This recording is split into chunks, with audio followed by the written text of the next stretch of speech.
Earlier this week, the Madison City Council met to discuss the traffic problems caused by railroad crossings in this city. Many of us have been there, whether it's on your way to work, inevitably when you're already running late, or just trying to get to town. A train parked at a crossing means either an indefinite wait or a lengthy detour. But can the city even do anything about that? Do they have any control over railroad crossings? Let's verify.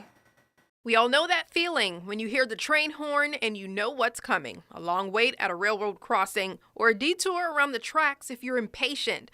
While sitting at one of those crossings, you may have asked yourself, who controls these things anyway?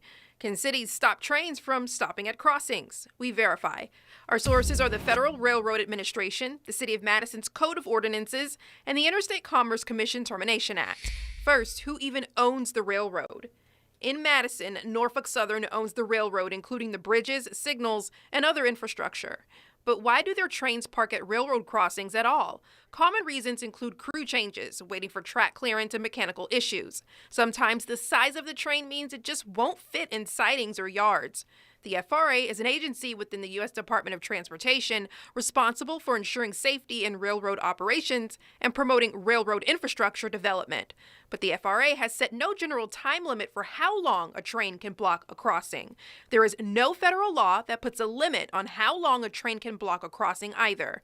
The only federal restriction, trains cannot block crossings in a way that obstructs emergency vehicles' access, but even this is difficult to enforce and rarely invoked. Since federal law doesn't address the matter, many states and municipalities have passed their own laws limiting blocked crossings. For example, the City of Madison has an ordinance that says, quote, "It shall be unlawful for any person to block or obstruct any public road or street crossing in the city with a railroad train or car for a period of more than 5 minutes," end quote. But it's a law without any real authority. Courts have repeatedly ruled that cities, states, and counties have no authority to impose their will on the railroads.